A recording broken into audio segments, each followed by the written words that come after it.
Hey guys, Alex here, aka Pyrotic Blaziken, here today with a UU battle on Pokemon Showdown. I'm fighting against Agent JB, shout out to you if you see this video. Alright, just looking at teams here, his major threats to me are, of course, his Mega Ampharos, his Jellicent, and his Nidoking. I feel that I don't really have any ways to deal with those, so let's go ahead and get this started. So he leads off with his Carbink, and I lead off with Tentacruel, thinking that I could actually get some damage off on the Carbink. Of course, I just can't. There's nothing I can do to this thing. It is way too bulky. So, go ahead and get off the Toxic while he sets up his screens. He actually switches out into the Nidoking, and unfortunately I predict him to go into something other than the Nidoking, so I go for a Toxic. I come out into my defensive Arcanine, thinking that I can take a hit, but of course he goes for the Earthquake and just destroys my Arcanine, so I go ahead and let it die here, so I can safely bring in something else. I go ahead and bring in the Heracross. He actually switches out when I go for the Earthquake, and the Earthquake actually gets disabled by Jellicent's Curse Body, so I have to switch out, otherwise I'm going to struggle and not be able to do anything since I'm Choice Scarf. I go into my Tentacruel, get hit by the Will-O-Wisp, which I did not like, so I go ahead and come out into my Florges to get off an Aromatherapy. Florges actually does a good job at walling Jellicent, but unfortunately with Curse Body and Will-O-Wisp, it is an uphill battle. He comes out into his Nidoking to stop my Florges, and me, unsure if he was choiced in some way, I go ahead and just switch to my Fortress. That way I can take the Poison Jab, and he comes up to his Carbink. I now take this time while both of our setup Pokemon are out to go ahead and set up my Rocks. And I figure I'll also get up my Spikes that I have. That way I can really work on getting some residual damage on his team. Now, here's where I feel like I make one misplay, is I could have Rapid Spun, not there, but he's going to go for another set of Stealth Rock right here, and I feel like I should have Rapid Spun here, but I went for the third layer of Spikes. And now whatever Pokemon comes in has free reign.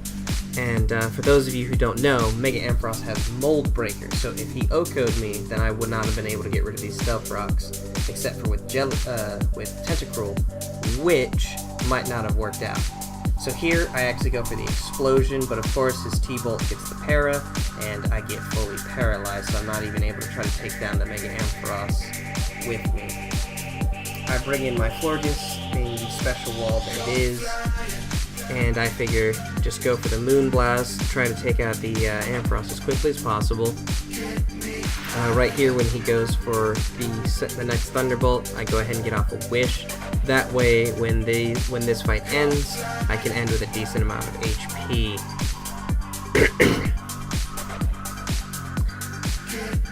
He's going to come into his Nidoking here, and I still think that he might be Choice Scarfed,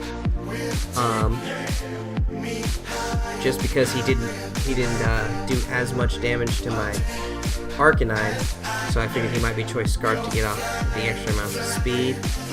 And since he Poison Jabbed again, I was like, alright, I can bring in my Tentacruel, I can go for a Scald and at least hit something, maybe get the burn. That is not the case. So he comes out. I believe he's Life Orb. Yep, he's Life Orb, and I don't know why I didn't notice that sooner. So I come out into my Ampharos, Mega Evolve, and take it out.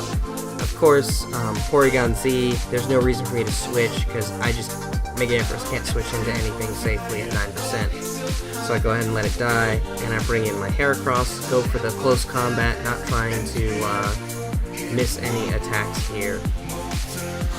So here he comes out into his Jellicent, and if I had thought about it, I would have gone for the Earthquake on the off chance that I got off another Earthquake and wasn't disabled, so that way I could have killed his Jellicent, because Curse Body has a 30% chance. And here's where the battle really starts to slow down, because it is wall versus wall, and We're really just trying to see if someone will mess up and get something wrong. So I'm really just waiting for him to try to bring in his Umbreon, so that way I can bring in my Mega Heracross, or my Heracross, and see if I can kill it.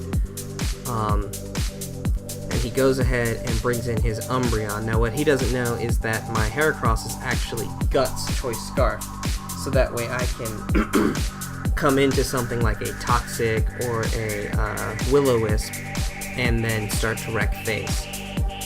So I'm going to go ahead and go for the Protect, figuring that he's going to Toxic, and I figure he's going to Toxic again.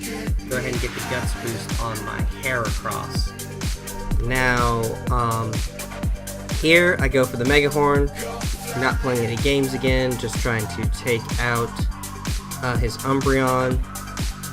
And again, here is where the Mega Horn was a mistake, because the Mega Horn just isn't enough to take out the Jellicent, and he gets off the Curse Body. So I have to switch out so I can try to save my Heracross to get off some more moves again.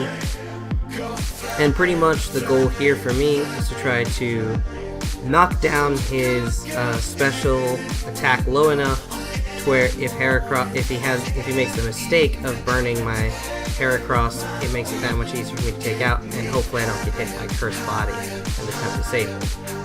So, like I said, this really just turns into a stall fest, and I'm going to skip here so I can show you turn 55, which is where I go ahead and get the second special attack drop, and he decides to go ahead and GG at this point and leave the battle. So that's it for me. I will talk to you guys next time.